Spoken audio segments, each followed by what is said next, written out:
Okay, today I'm going to tell you why the Clifton One Re-Release is the best Clifton and why it's not. Stay tuned.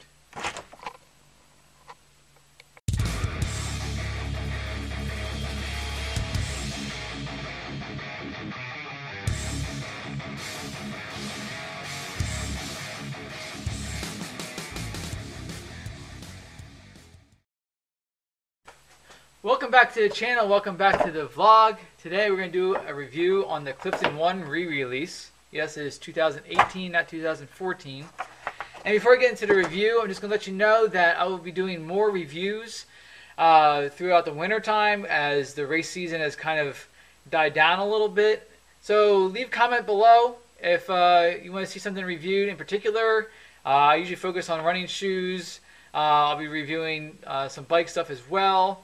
But just focusing on running shoes, running apparel, and some biking stuff as well. So, in any case, moving on to the Clifton One Re-Release. Since everybody else is doing one, I will do one as well. I've got some notes here, so be patient with me. The Clifton One, this is the OG Clifton, coming back at you.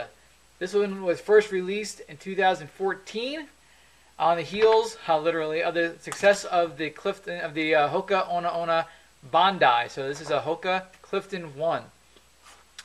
So before I get into what I think is good about it, what I think is bad about it, some of the specs on the Clifton One.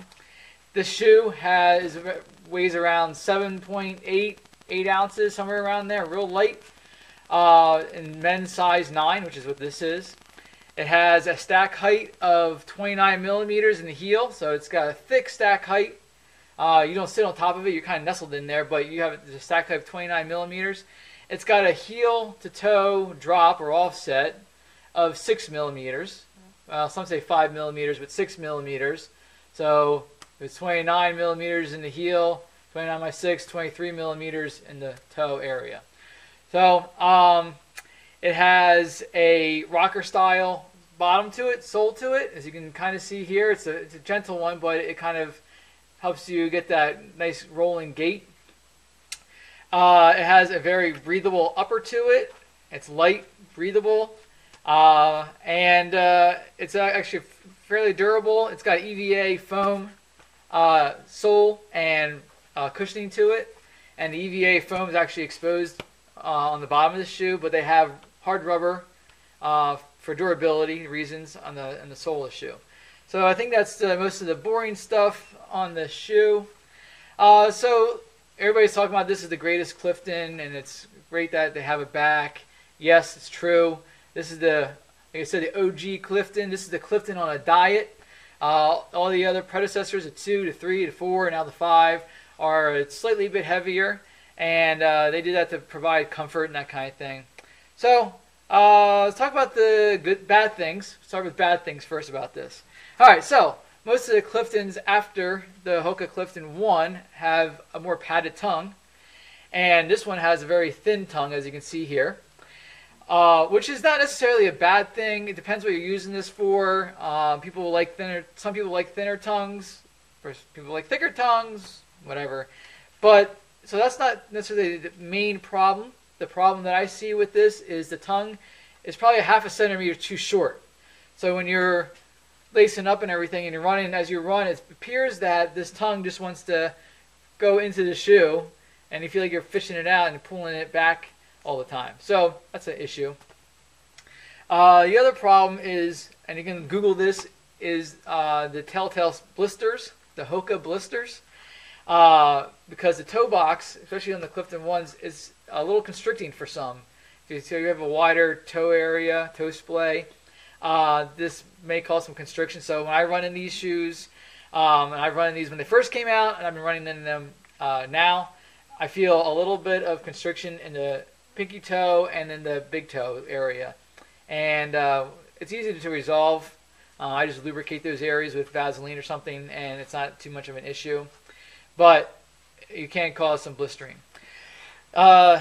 Conversely, the midsole area, if you have thinner feet, can feel a little wishy-washy. It's got too much space in this area. And what happens in my case, at least, because I have narrow feet here and wider feet here, is I tend to have to tie these shoes really tight. And with the thin tongue and tying these real tight, sometimes you feel like you're getting a little binding at the top of the foot and you get some irritations occasionally.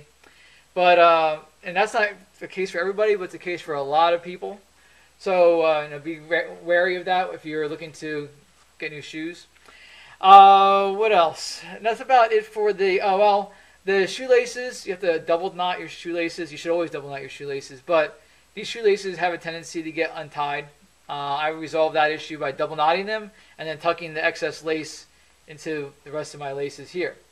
So these shoes have a good support. These are good all-around shoes. They're very supportive, even though there's no bridge in the midsole area. But just because of the material and the type of material, you can see that it has some flexibility, but it's not like a racing flat where you can just bend it in half. It has actually some support to it. It's got a lot of cushion, and it's got great cushion for the weight. So that's another good thing about this. Like I said, this is the lightweight version of the Clifton. This is the one that if you're going to do tempo run, if you want to run a marathon, even doing some track workouts, I'd wear this. I wear my other Cliftons for track workouts just because they're light and they don't beat me up too bad. I've run marathons in these. I've done long runs, my easy long runs in these as well. They're just a great all-around shoe. So I forgot a negative thing about these is the insole.